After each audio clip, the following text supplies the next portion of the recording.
Vivo solo en un pequeño y sofocante estudio en la colonia Loma Bonita en Tijuana. Es un lugar sencillo, con paredes delgadas y todo hace eco, pero es lo que puedo permitirme. Detrás de mi edificio hay un terreno baldío, lleno de maleza alta y escombros de construcción, y siempre ha sido así desde que me mudé. Nunca le presté mucha atención, hasta esa noche. Eran alrededor de las 10 p.m. Llegaba a casa del trabajo cansado y vi una camioneta estacionada justo al fondo del estacionamiento. Había dos tipos con uniformes quirúrgicos blancos, máscaras y gorras, descargando unos grandes tambores azules. No hicieron ningún ruido, pero la forma en que miraron a su alrededor con sospecha me hizo congelar por unos segundos. No parecía normal en absoluto. Fingí no verlo. Entré rápidamente a la casa y cerré la puerta con llave. En ese momento pensé que podría ser vertido ilegal de productos químicos, ¿sabes? Como esos casos en que las empresas vierten sustancias tóxicas en lugares abandonados. Pero esa misma noche me desperté con un olor muy fuerte como a disolventes, algo químico, que me quemó la nariz y se me pegó en la garganta.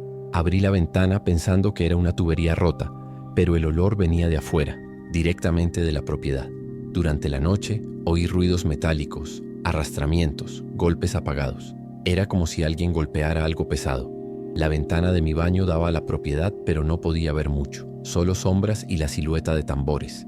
Me quedé callado intentando convencerme de que solo estaba en mi cabeza, pero ya sabía que no. Durante los siguientes días volvió a ocurrir. El camión aparecía al amanecer, los mismos hombres con batas quirúrgicas salían y empezaban a mover los bidones. Y siempre, unas horas después, el mismo olor. Fuerte, penetrante, como algo podrido y mezclado con químicos. Un día dejé la ventana entreabierta y escuché claramente a uno de ellos decir algo como «el pozolero estaría orgulloso». En ese momento me paralizó todo el cuerpo. Ya había leído sobre ese apodo. Era un tipo que disolvía cuerpos en ácido aquí en la región. Parecía una leyenda urbana, ¿sabes? Pero cuando lo escuché, de alguien en voz baja, en la oscuridad, en plena noche, simplemente me paralicé. Pasé el resto de la noche investigando. Empecé a leer todo sobre el pozolero. Descubrí que realmente existía, que operaba en Tijuana y que usaba tambores y ácido para desaparecer gente. Cuanto más leía, más coincidían los detalles con lo que veía y sentía allá atrás, en la parte trasera de mi casa. Incluso la ubicación tenía sentido. Decían que había usado terrenos baldíos a lo lejos, donde nadie miraría dos veces. Esa noche ya no pude dormir. De hecho, creo que no dormí bien en toda una semana. Ya no solo sospechaba. Estaba casi seguro de lo que estaba pasando allí, pero nadie dijo nada. Nadie miró hacia el terreno. Era como si todos fingieran no ver. Un día me armé de valor para contárselo al hombre que vive en el estudio de al lado. Me miró unos segundos en silencio y luego simplemente dijo: «No te metas en eso, jovencito». Después de eso empezó a evitarme. Me di cuenta de que allí nadie quería hablar del terreno. Era como si todos lo supieran pero fingieran no saberlo.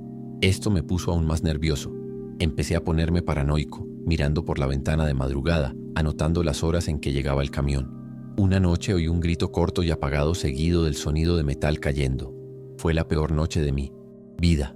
Me quedé quieto en la cama conteniendo la respiración, esperando a que pasara el ruido, rezando para que nadie se diera cuenta de que estaba despierto y oyéndolo todo. Fue esa misma semana que tomé la decisión de irme. No pude soportarlo. Empecé a tener pesadillas. Mi mente no paraba. El olor a químicos impregnaba mi ropa, incluso cuando no salía de casa. Tenía un nudo en el estómago. Empaqué mis cosas en una mochila, avisé en recepción que me iba por unos días y nunca volví. Lo dejé todo atrás, el contrato, los muebles, hasta el televisor que había comprado con tanto esfuerzo. Cuando alguien me pregunta por qué me fui, invento cualquier excusa. No puedo explicarlo bien, porque aunque lo hiciera, nadie entendería lo que es vivir con ese olor que entra por la ventana cada noche, recordándote que algo está muriendo o se está borrando a solo unos metros de ti. Hoy vivo en otra ciudad lejos de Tijuana, pero hay noches en las que todavía me despierto con ese olor. No sé si es mi mente la que me juega una mala pasada o si mi cuerpo realmente guarda el trauma de ese lugar. De vez en cuando sueño con los tambores. Me despierto sudando con el corazón acelerado como si estuviera de vuelta en ese estudio con la camioneta llegando al estacionamiento y las figuras moviéndose afuera. Nunca le he contado esto a mi familia. Solo hago algunos chistes malos sobre no confiar en los terrenos baldíos. Pero nadie puede imaginar que no sea una broma. Lo viví y sé lo que vi. O, mejor dicho, lo que sentí. Hasta el día de hoy, si oigo pasar un camión viejo por la noche, mi cuerpo se pone rígido al instante. Me quedo en silencio esperando como si algo fuera a volver a ocurrir. Y lo peor de todo es que nadie ha hecho nada. Ni redadas policiales, ni denuncias, ni movimiento. Parece que ese lugar fue olvidado a propósito. Y a veces me pregunto, ¿sigue pasando? ¿Han pasado otros vecinos por esto y también han huido en silencio como yo? Lo único de lo que estoy seguro es que ese olor nunca se borrará de mi memoria. Y para ser sincero, ni siquiera sé si alguna vez me fui de allí del todo. Llevo más de 20 años como taxista en la zona norte de Tijuana. Lo he visto todo en estas calles. Asaltos, peleas, gente haciendo rabietas, turistas haciendo tonterías. Pero lo que realmente sobresale es la soledad. Mucha gente se sube al coche solo para tener a alguien con quien hablar un rato. Así conocí a Sonia. Era joven, guapa, de esas chicas que se nota que aún intentan ocultar su miedo tras su pintalabios y sus tacones. Siempre me pedía que la dejara en ciertos hoteles discretos, donde se reunía con extranjeros. Pero su forma de ser era diferente, más educada, más tímida. Me llamaba señor Luis y siempre me daba las gracias. Desarrollé un cierto cariño por ella, ¿sabes? Como si fuera una hija a la que la vida había dejado en el lugar equivocado. La última vez que vi a Sonia, estaba más callada que de costumbre. Me dijo que iba a conocer a un chico estadounidense nuevo que parecía rico y solitario. Estaba nerviosa. Le pregunté si quería que la esperara, pero se rió y dijo que no, que era un chico cualquiera. La dejé en la puerta del hotel. Esperé a que entrara y me fui con la extraña sensación de que algo no iba bien. Al día siguiente no apareció, ni ese día ni el siguiente. Empecé a preguntarle a sus amigas y una me dijo que había oído hablar de ese extranjero. Dijo que otras chicas también habían desaparecido después de salir con él. Desde ese momento mi mente no paraba de dar vueltas. No sé qué me pasó, pero decidí investigar por mi cuenta. Empecé a preguntar, discretamente en los hoteles donde solía dejar a Sonia. La mayoría fingía no saber nada, pero había un recepcionista mayor que, tras mucha insistencia, dijo recordar a un extraño extranjero, alto, calvo, con la mirada perdida, que siempre se alojaba en las mismas habitaciones y nunca dejaba salir a las chicas por la puerta principal. Dijo que usaba un nombre falso, pagaba en efectivo y se iba al amanecer solo. Eso me revolvió el estómago. Lo anoté todo en una vieja libreta que tengo en el coche y empecé a atar cabos. Era como si un rompecabezas asqueroso se estuviera formando ante mí y no podía parar. Fue entonces cuando conocí a Daniel, un periodista que había estado informando sobre desapariciones en la frontera. Tenía fotos, informes e incluso videos de cámaras de seguridad que había obtenido de fuentes anónimas. Le enseñé lo que tenía y palideció. Dijo que había oído hablar de un exsoldado estadounidense involucrado en casos similares en Estados Unidos, pero que nunca habían podido arrestarlo por falta de pruebas. Lo supimos cuando vimos una imagen borrosa de la cámara exterior del hotel. Era él. La misma forma de caminar, la misma complexión. Sabíamos que era él, pero demostrarlo. Esa era otra historia. Aún así, Daniel usó lo que teníamos y presentó la denuncia en una página web estadounidense. Días después llegó la noticia. Lo habían arrestado al intentar cruzar la frontera con identidades falsas. La noticia del arresto se extendió rápidamente. Los periódicos de aquí apenas tenían una nota, pero en las páginas web estadounidenses el nombre del tipo estaba por todas partes. Lo habían relacionado con casos antiguos, incluyendo desapariciones en San Diego y El Paso. La policía no dio muchos detalles, pero su descripción coincidía perfectamente con la del hombre que vi con Sonia. Pero incluso con él en la cárcel no hubo alivio. Nadie encontró a Sonia, ni viva ni muerta. Y peor aún, las otras chicas tampoco aparecieron. Era como si las hubieran borrado del mapa. Volvía a ese hotel todos los días, aparcaba el coche delante, esperando ver alguna señal, aunque sabía que era inútil. Era como si intentara disculparme con alguien que ya no estaba. Un día soñé que ella tocaba la ventanilla de mi taxi, llorando, pidiendo ayuda. Me desperté con el corazón acelerado y pasé horas sentada en el borde de la cama sin poder volver a dormirme. A veces me pregunto si hice todo lo que pude, y la respuesta siempre llega seca, dolorosa. No, podría haber insistido en quedarme cerca. Podría haber llamado a alguien, haber ido a la policía, haber montado un escándalo en la recepción, pero no lo hice, y nadie puede quitarme esa culpa. Sigo conduciendo, por supuesto. La vida no se detiene. Pero cada vez que una chica se sube sola a mi coche por la noche, hago un esfuerzo por preguntarle si todo está bien, si quiere que espere, si quiere que anote la matrícula. Quizás no pueda cambiar nada, pero ya no quiero cargar con el peso de no haber hecho nada. Nunca he sido de creer en el destino ni en la misión, pero después de Sonia, algo cambió en mí. No pasa una semana sin que piense en ella. Cada vez que paso por delante de ese hotel, se me encoge el pecho como si una mano invisible me recordara todo lo que no pude detener. He intentado hablar con otras personas sobre ello, pero es difícil explicar cuánto me afectó. No es solo tristeza, es una especie de peso que llevas en silencio, como si le hubieras fallado a alguien que confió en ti. Ni siquiera sé si Sonia creía que realmente podía contar conmigo, pero sentí que le debía algo. Y ese sentimiento no desapareció, ni con el tiempo, ni siquiera con la detención del tipo. Hoy en día, cuando me preguntan por qué dejé de viajar en la zona norte, digo que por seguridad, pero la verdad es que ya no puedo. Esa zona se ha convertido en un campo de recuerdos que intento evitar. Incluso con el asesino en prisión, el vacío que dejó sigue ahí. Y lo más aterrador es darme cuenta de que nadie, más que nosotros, recuerda a esas chicas. Es como si hubieran desaparecido 2 veces. Una cuando desaparecieron físicamente y otra cuando la ciudad simplemente decidió olvidarlas. No puedo, ni siquiera quiero, porque si hay algo que aprendí demasiado tarde, es que ignorar lo que pasa delante de nuestras narices puede costarle la vida a alguien. Y vivir con eso. Es una especie de prisión sin celda, pero tampoco salida.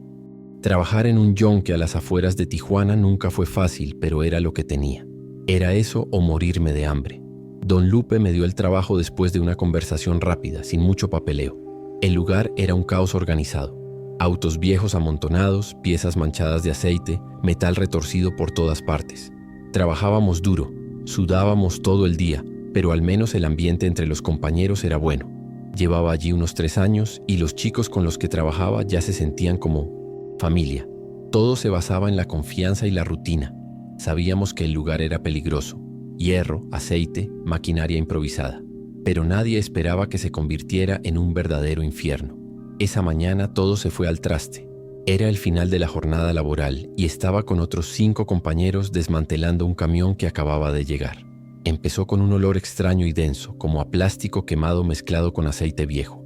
Al principio pensé que era solo un cable derretido, algo normal, en un trabajo eléctrico mal hecho. Pero en menos de 2 minutos el fuego ya estaba lamiendo las paredes de zinc y subiendo hasta el tejado. Intentamos correr a la puerta principal, pero estaba cerrada con cadena y candado. Eso no tenía sentido. Nunca se cerraba durante las horas de trabajo. Gritamos y pateamos la puerta, pero el humo salió rápido, denso, escociéndonos los ojos y quemándonos por dentro. Todo pasó tan rápido. Recuerdo los gritos, los rostros desesperados cubiertos de hollín y la sensación de estar atrapados. Gerardo intentó trepar por la pila de motores para llegar a una salida al fondo, pero se desplomó tosiendo. Miguel se golpeó la pared con tanta fuerza que le sangró la mano. Uno de los chicos agarró una palanca y empezó a abrir una placa metálica lateral. Y así logré salir, arrastrándome entre el humo. Pero no todos tuvieron tanta suerte. 5 quedaron atrapados. Los cuerpos estaban en el suelo, cerca de la pared de la oficina, donde probablemente intentaron buscar refugio o una salida. Nunca olvidaré los ruidos. Eso está grabado en mi memoria. En los días siguientes, la explicación fue rápida y superficial. Cortocircuito. Accidente laboral. Los periódicos lo informaron brevemente. Y nada más. Pero sabía que no cuadraba. El sistema eléctrico había sido reemplazado recientemente. Don Lupe había presumido de ello un mes antes, diciendo que ahora nada se incendiaría fácilmente. Y aún había más. El sistema de emergencia estaba apagado.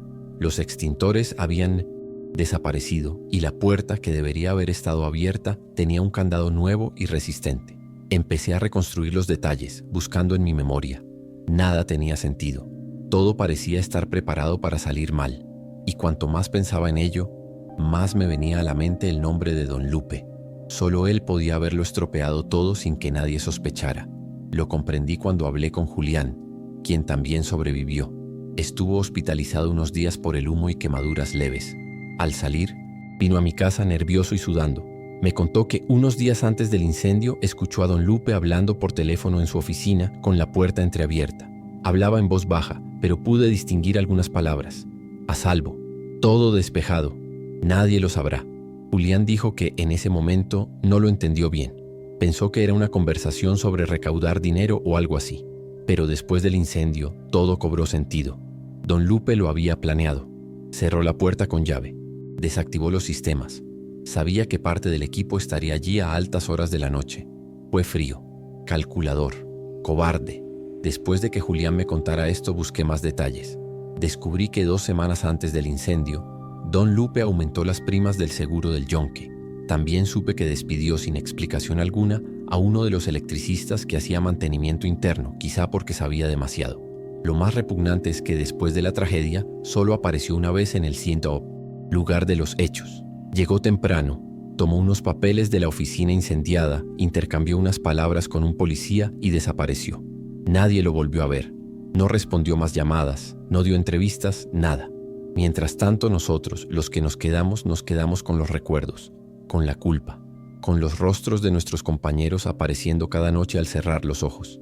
Después de eso el yunque fue demolido. Se convirtió en un terreno baldío, sin letrero, sin aviso, como si nunca hubiera existido. Paso por allí de vez en cuando, solo para ver si mi cerebro aún cree lo que experimentó. A veces hay niños jugando a la pelota en el espacio, o gente dejando basura. Nadie tiene idea de que 5 personas fueron quemadas vivas allí. Es como si el lugar se hubiera borrado de la memoria de la ciudad, como si se hubiera convertido en un agujero que nadie quiere mirar. Pero lo recuerdo. Cada vez que huelo humo o escucho el sonido seco de una puerta metálica al cerrarse, mi cuerpo regresa a ese día. Y no tiene sentido que nadie diga que fue un accidente, porque yo lo sé. Julián lo sabe. Estuvimos allí. Mucha gente piensa que cuando se revela la verdad trae alivio, una sensación de justicia, pero no fue así. La policía cerró el caso. Dijeron que no había pruebas de que el incendio fuera intencional, que fue la conclusión emocional de los sobrevivientes. Don Lupe se embolsó el dinero del seguro y también desapareció como el humo. Y nos quedamos aquí, trabajando donde podíamos, viviendo como podíamos, tratando de seguir adelante. Pero hay días en que todo esto me pesa tanto que ni siquiera puedo encender el soplete. Tengo pesadillas todo el tiempo. Me despierto en mitad de la noche oyendo voces, sintiendo el calor invadiendo la habitación. A veces me sorprendo disculpándome en voz alta, como si alguien aún pudiera oírme. No sé si algún día podré olvidarlo todo. He intentado terapia, he intentado mudarme a otra ciudad, incluso he intentado borrar nombres de mí. Diario para no recordarlos, pero es inútil. Lo cierto es que hay cosas que se quedan con nosotros y no se van, ni siquiera con el tiempo. Hay gente que muere y la ciudad se olvida. Hay lugares que se convierten en cementerios sin lápidas. Y hay gente como yo que sobrevive y sigue muriendo un poco por dentro cada día. No tuve el valor de ir a los funerales de mis compañeros. Me quedé fuera, observando desde lejos, avergonzada de enfrentarme a las familias. Porque en el fondo, sentimos que deberíamos haber hecho más. Deberíamos haber gritado más. Deberíamos habernos dado cuenta antes. Hoy el terreno permanece vacío. Solo crece la maleza entre los pedazos de concreto quemado. Pero para mí, ese lugar nunca estuvo realmente vacío. Carga con todo lo que quedó de lo sucedido. Es extraño pensar que una parte de mi vida murió allí y que nadie más que quienes estuvieron allí lo recordará. Don Lupe ya no está. Quizá esté gastando ese dinero lejos, riéndose de nuestro dolor. Pero dudo que pueda dormir bien. Yo no. Y si puede, entonces quizá el infierno no sea el fuego, ni el humo, ni la culpa. Quizá el infierno sea seguir vivo después de ver a gente buena arder viva y darme cuenta de que el mundo simplemente ha seguido adelante como si nada hubiera pasado. Lo he fotografiado todo, invasiones, protestas, gente luchando por un ápice de dignidad. Pero la historia que viví en Maclovio Rojas fue la única que nunca pude compartir con nadie. Fui allí una tarde calurosa, invitada por una vecina que me había visto en otra comunidad y me dijo que la gente de allí necesitaba ser escuchada. La colonia está lejos, casi olvidada. Casas improvisadas, mucho polvo, poca luz y gente con una mirada que mezcla fuerza y cansancio. Empecé a tomar retratos, a hablar con familias, a escuchar historias que eran demasiado difíciles de poner siquiera en un pie de foto, hasta que esta mujer, Leti, su nombre, me llevó aparte y me dijo: hay algo que necesitas ver, pero ven sola y no tomes fotos. Me llevó por un sendero al fondo de la colonia, pasando por chozas abandonadas y neumáticos amontonados. El paisaje cambió hasta convertirse en un terreno baldío, amurallado a medias, con hierba alta y un olor extraño, casi metálico. En el suelo había marcas de excavaciones mal cubiertas. Vi cal tirada en puntos específicos, como si intentaran tapar algo. Más atrás, unos bidones oxidados, torcidos y sin tapa. Le pregunté qué eran, pero ella simplemente negó con la cabeza y dijo que allí nadie hace demasiadas preguntas. No tomé una foto como me había pedido. Solo miré, absorbiéndola con una sensación que me oprimía el pecho. Caminé de regreso a mi auto en silencio, con la cámara guardada y el estómago hecho un nudo. Sabía que había visto algo extraño, pero aún no sabía qué tan grande era. Más tarde ese día decidí regresar solo. La luz ya era tenue, la tarde se estaba convirtiendo en noche y solo llevé mi cámara y una pequeña linterna. No hablé con nadie. Aparqué lejos, dejé el coche en una calle lateral y caminé hacia la propiedad. Todo parecía igual, pero había un silencio diferente, como si el aire estuviera atrapado. Empecé a tomar algunas fotos bastante rápido, sin pensar mucho, solo grabando. Los tambores, la cal, las excavaciones. Pero pronto empecé a sentirme incómodo. Primero fue el sonido, pasos ligeros en la vegetación, como si alguien me rodeara lentamente. Luego, el crujido de ramas secas y una piedra que cayó a pocos metros de donde estaba. Eso me paralizó.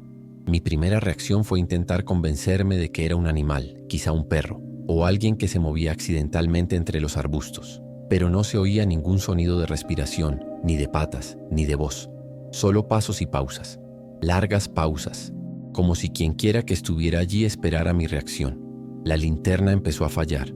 Me temblaban tanto los dedos que casi se me cae la cámara. Sentí un peso extraño en el pecho, como si algo me observara desde dentro.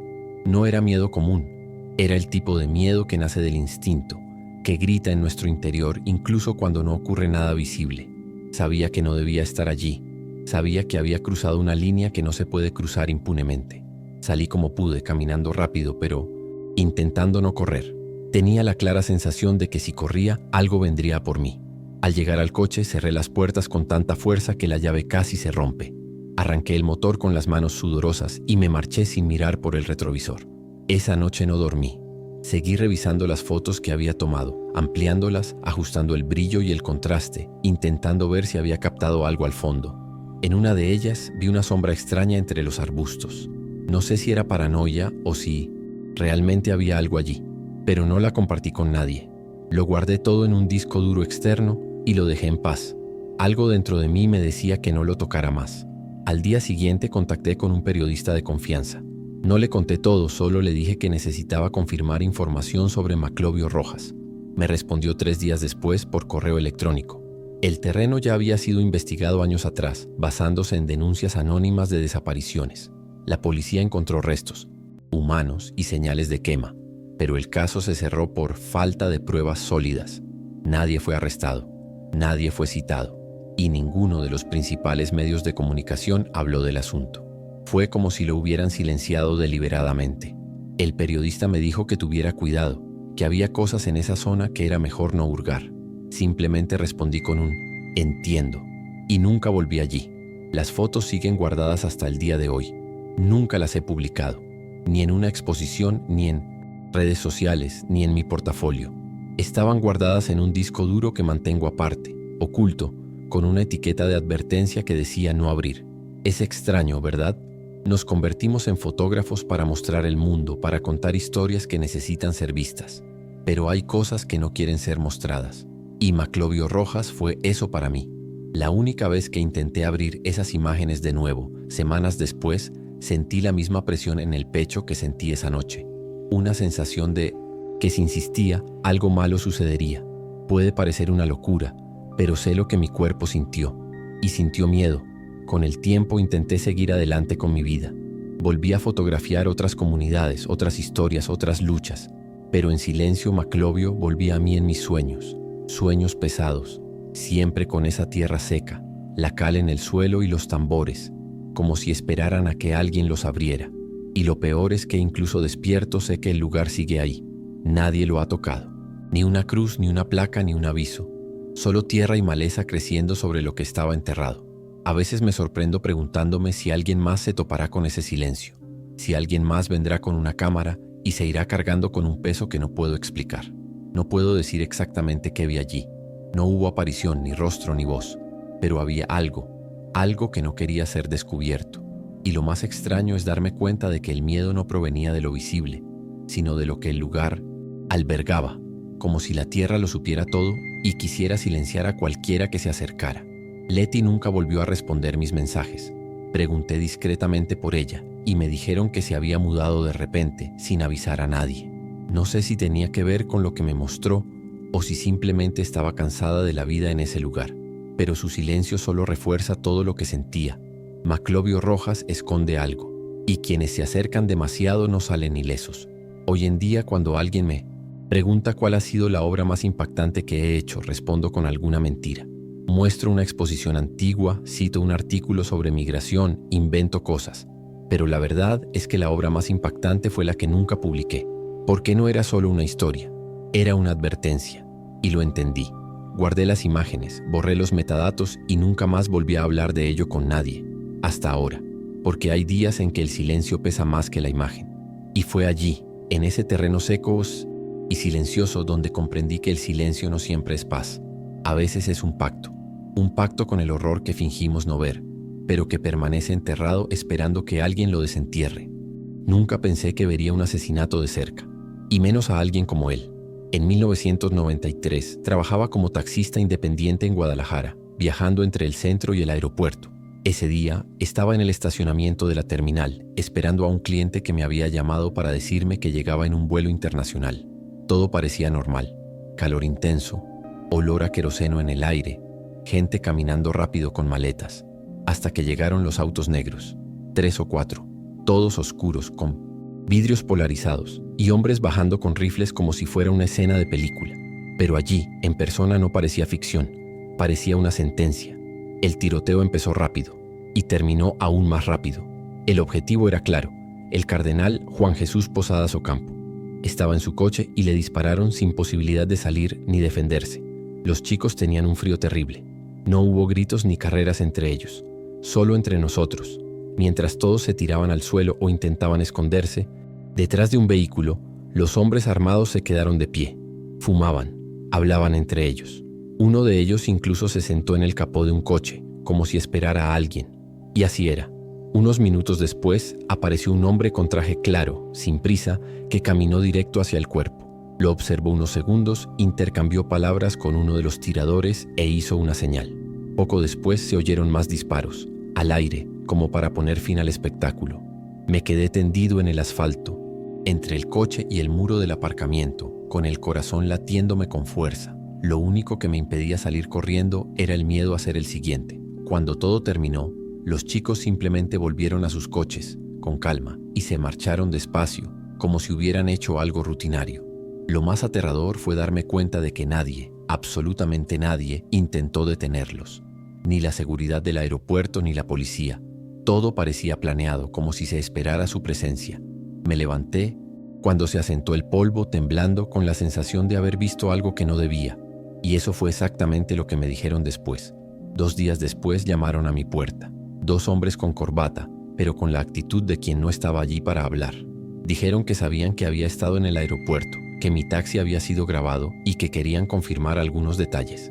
Me llevaron a una pequeña habitación en la parte trasera de una comisaría y empezaron a preguntarme a quién había visto, qué había oído, si había tomado una foto, si había anotado mi matrícula. Cuando me di cuenta de que cada respuesta que daba estaba escrita con más rabia que interés, guardé silencio. Fue entonces cuando uno de ellos se inclinó sobre la mesa y dijo secamente: «No viste nada, ¿verdad?». Negué con la cabeza. Me dejaron ir sin firmar nada, pero el mensaje era claro: silencio. Después de eso todo cambió. Ya no podía trabajar con la misma mentalidad. Cada pasajero que subía al taxi me ponía tenso, mirando constantemente por el retrovisor. Tenía miedo de decir demasiado, miedo de que me siguieran, miedo incluso de hablar de lo que había visto con mi propia familia. La televisión hablaba del caso, pero todo sonaba apagado, truncado, como si intentaran confundir a la población. Decían que fue un error, que el cardenal estaba en el lugar equivocado en el momento equivocado. Pero vi cómo lo mataron. Vi los ojos de los hombres. No fue un accidente, fue una ejecución, y había un mensaje detrás. Pero nadie quería hablar de ello. Parecía que todos sabían más de lo que decían y preferían fingir que no. Empecé a beber más. Dormía mal. Me desperté con el sonido de disparos en mi cabeza. Una noche soñé con el cardenal mirándome, cubierto de sangre, de pie junto a mi coche, como si quisiera decirme algo que no podía oír. Eso me destrozó. Decidí que tenía que irme de Guadalajara. Ya no podía vivir en ese lugar, sabiendo lo que sabía y fingiendo ser un taxista cualquiera. Elegí Tijuana porque estaba lejos. Era anónima, una ciudad con tráfico constante, llena de caras nuevas cada día. Pensé que podía empezar de cero. Pero pronto me di cuenta de que lo que intentaba dejar atrás ya se había extendido por todo el país. Tijuana me recibió con el caos típico de una ciudad fronteriza. Embotellamientos, gente que venía de todas partes, gente corriendo de un lado a otro todo el tiempo. Conseguí una parada de autobús en la central y volví al trabajo, intentando pasar desapercibido. Pero solo me tomó unas semanas darme cuenta de que la sensación de ser observado seguía conmigo. No era paranoia. De vez en cuando veía coches pasar demasiado despacio, gente mirándome a la cara demasiado tiempo. Una noche, recogí a un pasajero que estuvo callado todo el viaje y al bajarse me dijo: «Hay cosas que nunca se olvidan, ¿verdad?». Nunca había visto a ese hombre, pero en ese momento me sudaban las manos como el día del tiroteo. Entendí lo que quería decir, o al menos lo que quería que sintiera. Nadie volvió a contactarme oficialmente, pero el mensaje quedó ahí, flotando en el aire como humo viejo. Nunca le conté todo a nadie, ni siquiera a mi esposa. Solo dije que presencié un tiroteo desde lejos y que me conmovió. Pero la verdad es que eso me marcó. Ver de cerca cómo la muerte puede ser banal, calculada, usada como advertencia. Y más aún, ver que nadie hace nada, que los grandes nombres no caen, que la justicia no llega. En Guadalajara, un cardenal fue asesinado a plena luz del día. En Tijuana, gente común desaparece cada semana. Lo que cambia es el objetivo, no el sistema. Y cuando entiendes eso, la sensación de impotencia se convierte en una cicatriz que nunca sana. Hoy sigo trabajando, sigo conduciendo, sigo escuchando historias de pasajeros, sigo fingiendo ser uno más entre la multitud. Pero hay días en que todo vuelve. Cuando oigo sirenas de madrugada, cuando veo un coche negro con cristales tintados aparcado demasiado tiempo, o cuando un sacerdote sube al taxi y me da la bendición, ese cuerpo tendido en el aparcamiento, los disparos al aire, los hombres tranquilos entre la sangre. Todo esto permanece aquí, en mi memoria, como una cinta que no para de sonar. No sé si el hombre del traje que dio la señal era algún jefe, político, militar. Solo sé que su mirada estaba vacía, fría, como quien lo ha visto antes y lo volverá a ver. Nunca volví a hablar públicamente de lo que vi. Nunca lo reporté, nunca escribí nada, nunca grabé nada. Solo ahora, tantos años después, decidí contarlo aquí, porque este espacio es anónimo y quizás alguien lo lea y entienda lo que es vivir con algo así atormentado. No espero justicia, no espero que nadie haga nada, solo quería compartir la carga, porque al final lo más duro no fue ver cómo asesinaban a un cardenal. Fue entender que el país donde esto sucede en público, con testigos, con la prensa, y nadie rinde cuentas por ello, ese país es el mismo en el que sigo viviendo. Y de Lula estoy, que por mucho que lo intente, no puedo escapar. Siempre manejaba un taxi con la idea de pasar desapercibido, sin hablar mucho, sin alboroto, sin ir a donde no debía. Tijuana es una ciudad grande, pero uno aprende pronto en qué zonas hasta el GPS se vuelve inestable. Esa noche era casi la hora de terminar mi turno cuando un chico me llamó cerca del centro. Llevaba vaqueros, zapatillas normales y gafas de sol, aunque ya era de noche. Estaba muy tranquilo. Me dijo el destino, una zona en la zona este que suelo evitar. Pensé en negarme, pero me enseñó unos billetes doblados y dijo: «Pago por adelantado». El dinero estaba contado, la cuenta estaba limpia y yo estaba cansado. Acepté. El viaje fue silencioso. No conversó, no tocó su teléfono, ni siquiera miró por la ventana. Llegamos a una casa un poco escondida, con un portón viejo y una fachada completamente oscura. Salió sin mirar atrás. Caminó hasta la verja, la empujó y entró. Me quedé allí unos segundos más, esperando a que desapareciera de mi vista para poder dar marcha atrás e irme. Fue entonces cuando lo oí. Primero, un ruido sordo como el de un mueble al caer. Luego, un grito ahogado. 2, 3 ruidos fuertes como golpes. Se me erizaron los pelos de inmediato. Era evidente que había una pelea, o algo peor. Puse la mano en marcha, pero no pude salir. Fue entonces cuando la puerta de la casa se abrió de golpe y salió corriendo un hombre. Máscara negra, capucha y guantes. Me vio, se detuvo y me miró fijamente durante unos segundos que parecieron congelados. No dijo nada. Simplemente levantó el dedo señalándome directamente como diciendo: «Te vi». Ese gesto me paralizó. No era una amenaza directa, pero tampoco una advertencia leve. Era como si me hubiera marcado la cara, el coche, la matrícula. Me quedé allí, inmóvil, con el corazón acelerado, la mano sudorosa sobre el volante. El enmascarado cruzó la calle despacio, sin prisa, como si estuviera seguro de que nadie lo detendría. Desapareció por un callejón lateral, y durante un buen rato, nadie más salió de la casa. Quería salir de allí, desaparecer, pero me temblaban tanto las piernas que ni siquiera podía pisar el acelerador con fuerza. Solo pude reaccionar después de unos minutos, cuando la adrenalina había bajado lo suficiente como para volver a respirar. Retrocedí lentamente mirando a ambos lados y salí de aquella calle como si escapara de una trampa invisible. Esa noche no dormí. Me quedé allí tumbado mirando al techo, repasando la escena una y otra vez. El grito, los golpes, la puerta abriéndose, el hombre enmascarado, el dedo señalándome. Intenté convencerme de que quizá no había sido yo, de que lo había hecho por impulso, pero en el fondo sabía que era personal. Sabía que ese gesto había sido intencionado. Al día siguiente llevé el coche a lavar, cambié mi ruta de carreras, evité todo lo que me recordara a esa calle. Aún así, la sensación no desaparecía. Y fue en ese momento, unos 3 días después del incidente, que encontré la maldita libreta. Estaba en el asiento trasero, atascada entre la tapicería y la alfombrilla de goma. Pequeña, negra, con una funda de piel sintética y sin nombre en el exterior. Solo cogerla me dio escalofríos. Abrí la libreta ahí mismo, dentro del coche, con el motor apagado y las ventanillas cerradas. Las primeras páginas parecían inofensivas, números, notas al azar, iniciales. Pero al hojearlas, las cosas cambiaron. Empecé a ver nombres completos, direcciones, horarios, cantidades junto a ellas, algunas con la palabra liquidado, escrita en rojo. Intenté mantener la calma, pero me temblaban las manos. La letra era firme, demasiado ordenada para ser aleatoria. Cada entrada parecía formar parte de un sistema. ¿Ejecuciones? ¿Cobranzas? ¿Entregas? No lo sé. Solo sé que en la última página había una nota pegada con cinta adhesiva. Escrita a mano con la misma letra que las notas decía: «Gracias por el viaje. No se me olvida la cara». En ese momento se me revolvió el estómago. Cerré el cuaderno de golpe, miré a mi alrededor, como si alguien me estuviera observando.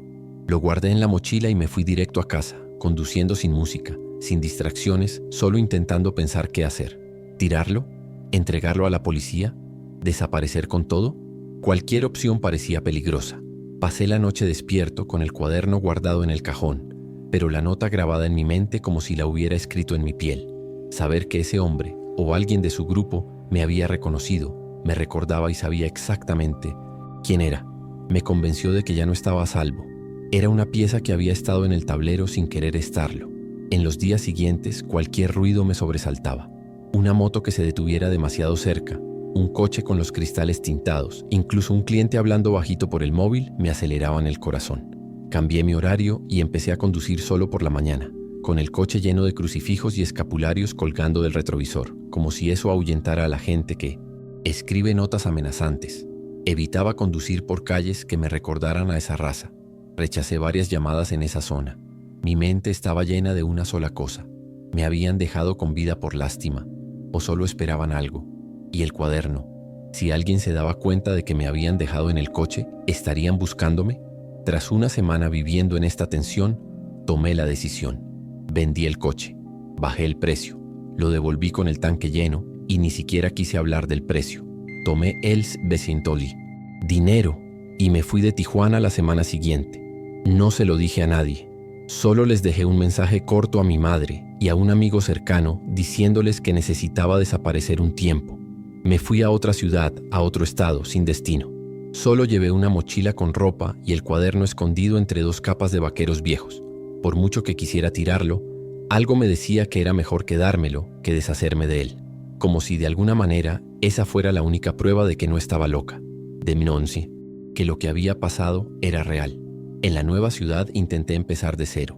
Conseguí algunos trabajos esporádicos y viví en una pequeña habitación alquilada en la parte trasera de la casa de una viuda que no hacía muchas preguntas.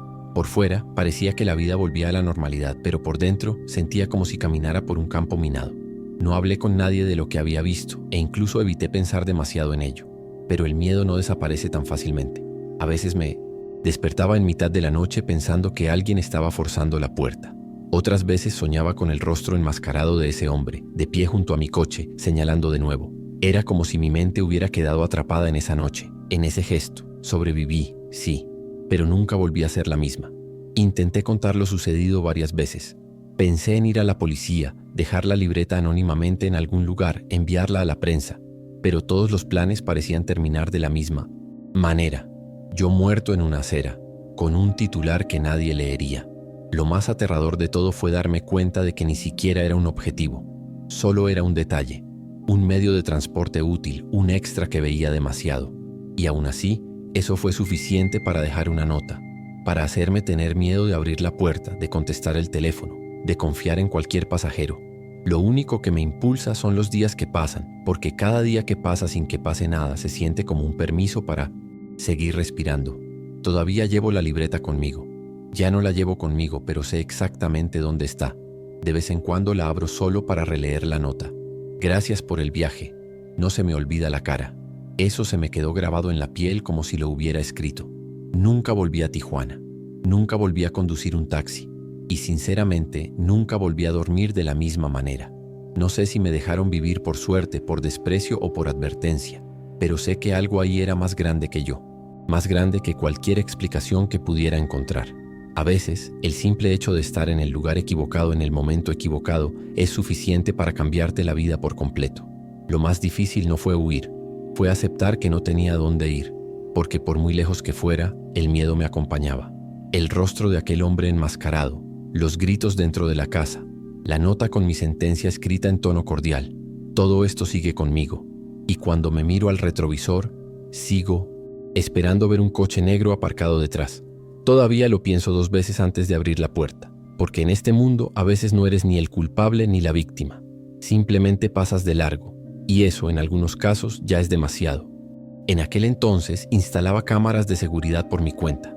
La mayoría de los servicios que recibía eran sencillos: tiendas, garajes y alguna que otra casa preocupada por los robos. Pero la llamada que recibí en playas de Tijuana me pilló por sorpresa desde el principio. Un hombre me llamó, habló poco y me dijo que era sencillo. Quería un sistema completo instalado en una mansión que estaban remodelando. Dijo que pagaría bien, pero que quería discreción. En aquel momento pensé que era alguien demasiado rico que buscaba privacidad. Al llegar, vi que la casa era grande y moderna por fuera, pero tenía una atmósfera extraña. Las rejas eran demasiado altas, las ventanas siempre estaban tapadas y no había empleados, salvo un silencioso guardia de seguridad que solo me observaba con la mirada. Pasé la mañana tirando cables y ajustando la ubicación de las cámaras. Dentro, la casa era más fría que bonita. Pasillos largos, puertas pesadas y habitaciones casi vacías. En un momento dado, tuve que pasar cables por una habitación trasera y noté algo extraño detrás de una pared falsa en el sótano, como un panel suelto. Lo retiré con cuidado y descubrí una celda pequeña, una de verdad. Rejas soldadas, un colchón sucio, esposas pegadas a la pared. Había marcas en el suelo y el techo y un cubo viejo en la esquina. Esto no era un trastero ni un sótano normal. Era claramente un lugar donde alguien había estado retenido. Me quedé paralizado. No sabía si correr o fingir que no lo había visto. Intenté tranquilizarme. Pensé que quizá lo estaba malinterpretando. Quizás era alguna estructura vieja, dejada por los dueños anteriores, no lo sé. Pero entonces vi marcas recientes. El colchón aún tenía una abolladura, como si alguien hubiera estado acostado allí recientemente. Una botella de agua medio vacía. Un paño con algo que parecía sangre seca. Salí lentamente del lugar, ocultando la cara, y seguí trabajando como si nada hubiera pasado. Instalé el resto de las cámaras, pero cambié la posición de algunas para que grabaran el sótano y la entrada lateral sin llamar la atención. Conecté todo a una grabadora con acceso remoto y dejé una copia de seguridad personal oculta en mi equipo. Si algo más pasaba allí, lo sabría y lo guardaría. A última hora de la tarde, casi al final, oí que se abría la reja. El guardia de seguridad me miró y simplemente dijo: «Está aquí». Por la ventana había un hombre con traje claro bajarse de una camioneta negra. Era alto, canoso y tenía una expresión muy tranquila. Detrás de él otro hombre abrió la puerta trasera y sacó a una joven. Debía tener como mucho unos 15 años. Estaba drogada y apenas podía caminar. Me quedé paralizado. Se llevaron a la chica directamente adentro y se dirigieron al sótano. El guardia de seguridad me vigilaba de nuevo. Agarré mis herramientas y fingí que iba a arreglar algo en el coche. Afuera, activé el control remoto de las cámaras de mi celular. Las imágenes lo confirmaron. Habían encerrado a la chica en 1900 la celda. Para entonces ya me ponía la cabeza en pánico, pero no podía demostrarlo. Cualquier movimiento en falso y sabía que podría ser el siguiente en ser arrojado a esa celda. Regresé a la casa con el celular en el bolsillo y la excusa de que necesitaba comprobar la señal de la cámara. Recorrí las habitaciones con paso mesurado, intentando ganar tiempo y averiguar si había alguna ruta de escape. El guardia de seguridad ya no intentaba ocultar que me estaba observando todo el tiempo. Podía sentir su mirada fija en mí como si esperara un error. Pensé en salir por la puerta principal, pero estaba cerrada. La puerta lateral también estaba cerrada. La única esperanza era la casa vecina, separada solo por un muro bajo en la parte trasera de la propiedad. Esperé a que el guardia de seguridad se distrajera unos segundos. Tenía que contestar una llamada, y corrí a la parte trasera de la casa sin hacer ruido. Salté el muro con una agilidad que ni siquiera sabía que tenía. Aterricé en el patio trasero de la casa de al lado, asustando a una señora que regaba sus plantas. Pedí ayuda temblando, diciendo que alguien corría peligro en la casa de al lado. Estaba confundida, pero me dejó entrar. Usé su teléfono fijo para llamar a la policía y les di la dirección. Luego envié los videos a mi correo electrónico personal como respaldo, antes de borrar todo de mi teléfono.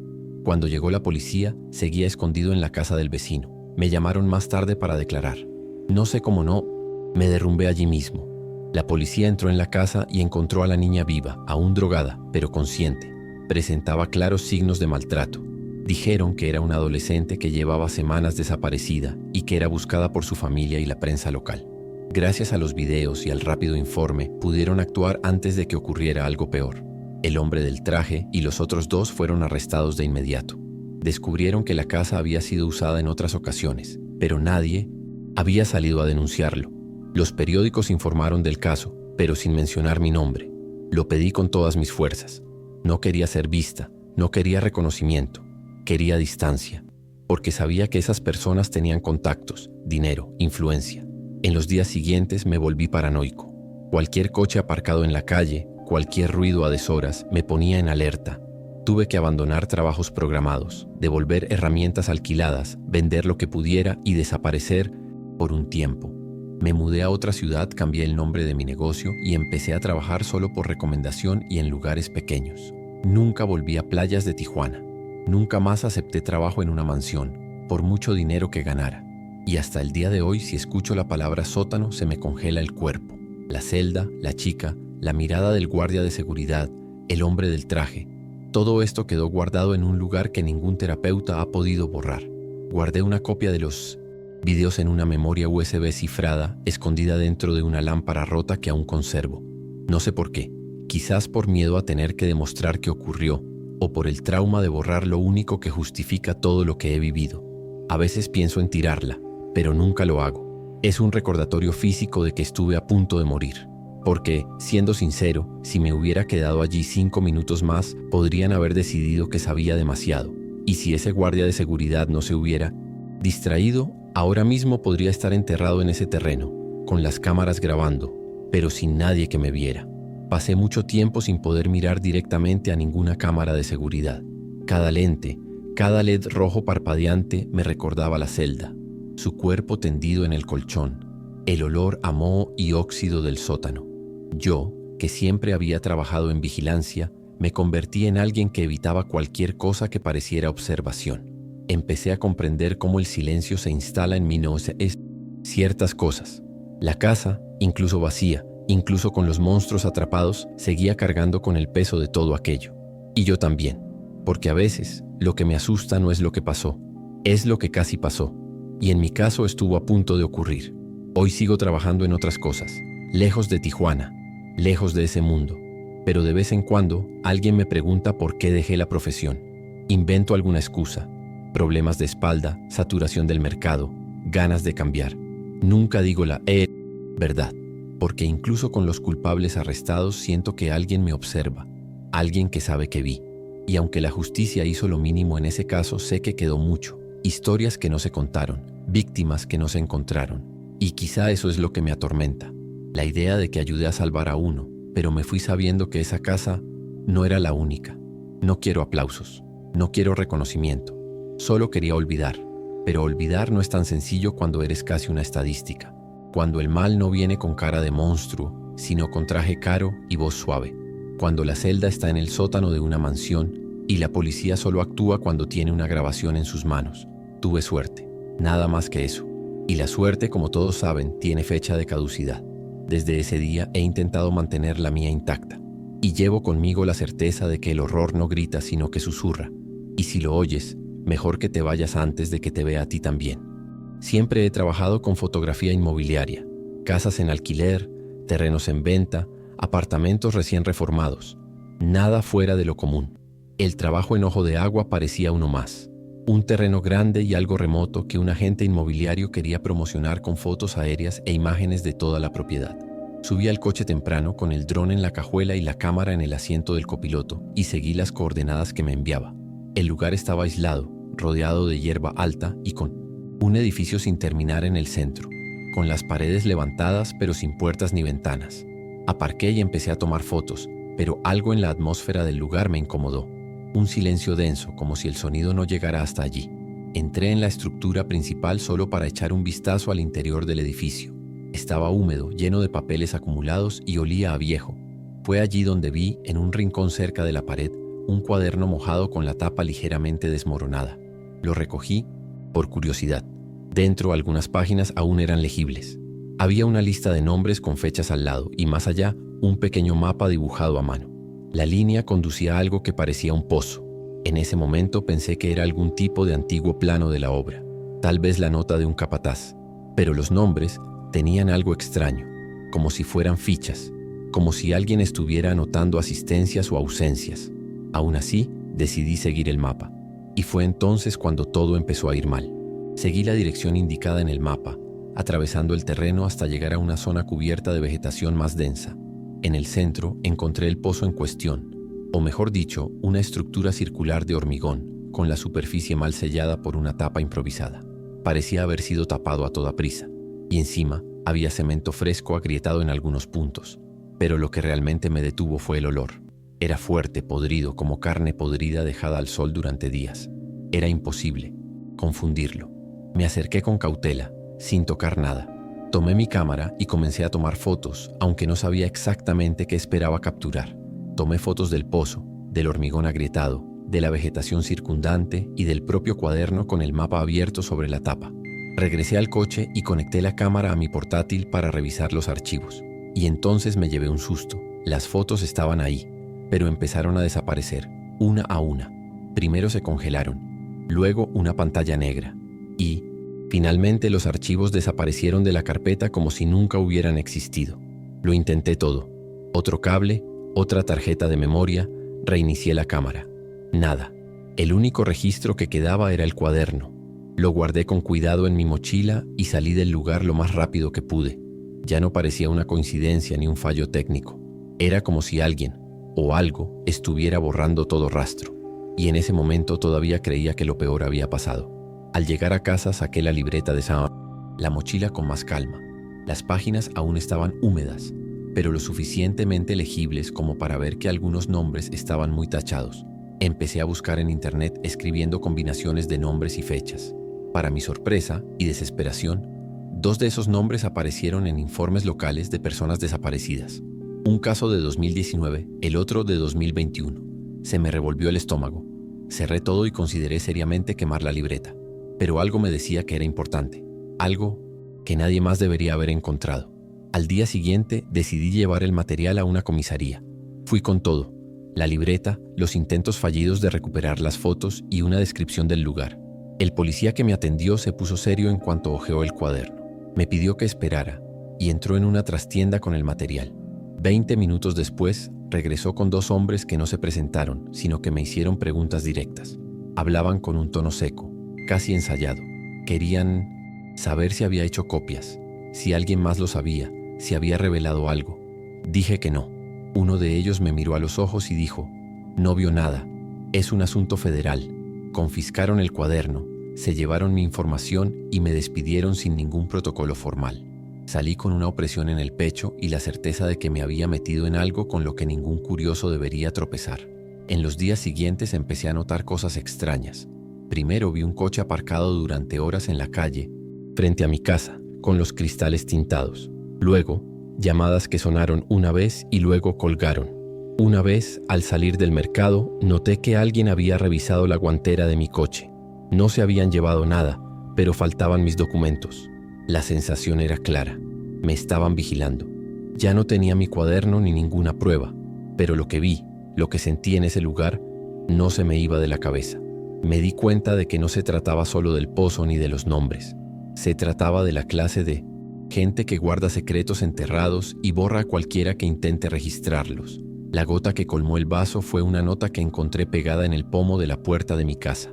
Era un papel normal, doblado en 4. En él, escrito con letra firme: quedas advertido, guarda silencio. Sin firmar, por supuesto. En aquel momento no lo pensé 2 veces. Borré mis perfiles profesionales, las páginas donde anunciaba mis servicios y me quité de los grupos de fotografía. Dejé de aceptar trabajos en Minochisin, zonas remotas. Rechacé cualquier cosa que me alejara de la gran ciudad. Empecé a trabajar solo por recomendación y en zonas urbanas, siempre con alguien cerca. Dejé el dron. Abandoné la idea de explorar lugares, porque me di cuenta demasiado tarde de que hay agujeros que no están hechos para ser abiertos. A veces me preguntan por qué dejé de hacer pruebas de campo, por qué dejé de fotografiar casas aisladas y por qué dejé de fotografiar propiedades en zonas en expansión. Siempre pongo una excusa técnica: falta de seguridad, equipo caro, robo de drones. Pero la verdad es que, desde Ojo de Agua, ya no puedo confiar en ningún lugar demasiado alejado de la gente. El silencio me molesta, la tierra suelta me molesta, y sobre todo, las puertas de los sótanos, las cubiertas de hormigón, las estructuras mal terminadas. Me dan escalofríos. No sé quiénes eran esas personas ni cuántos nombres de esa lista ya estaban bajo tierra, pero sé que vi algo que nadie quería ver. Y aunque me quitaron el cuaderno y me borraron de las pruebas, lo recuerdo todo. Cada página, cada olor, cada segundo en que las fotos desaparecieron ante mis ojos. A veces sueño que el mapa sigue conmigo, que lo sigo de nuevo y llego a otro pozo. Me despierto sudando, con el corazón latiendo como aquella tarde. Y es extraño decirlo, pero creo que sobreviví por casualidad, que tal vez no me borraron solo por parecer tonta, inofensiva, o por cumplir el papel que querían que desempeñara: entregar el cuaderno y desaparecer. Y eso es lo que he estado haciendo desde entonces: desaparecer lentamente, para asegurarme de que nadie más me vea donde no debe. Hoy sigo trabajando con la fotografía, pero solo lo básico: interiores, tiendas, pequeños eventos. Nada de fotos de campo, nada de zonas remotas. Mantengo todo discreto, sin revelar demasiado, sin exponerme. A veces miro al suelo en algún lugar y me pregunto qué habrá ahí abajo. Si algo he aprendido, es que el mundo tiene más capas de las que parece. Y algunas están hechas para absorber a quienes se acercan demasiado. Nunca volví a Ojo de Agua. Nunca volví a intentar comprender qué era ese mapa. Lo poco que vi fue suficiente para demostrarme que hay cosas que no deben revelarse, no por alguien como yo. Y quizá lo peor de todo esto no sea el miedo, sino el silencio. Saber que nadie escuchará jamás los nombres de ese cuaderno, que la chica de las noticias sigue desaparecida, que el cemento sigue ahí ocultando lo que quedó debajo, y que al limo final escapé no por ser inteligente, sino por no ser lo suficientemente importante como para que me eliminaran. Desde ese día he vivido con este sentimiento atorado en el pecho. Me fui, pero sigue ahí, y sigue ocurriendo. Solo que ahora ya no me acerco. Conozco mi lugar, y he aprendido, a las malas, que hay verdades que es mejor dejar enterradas.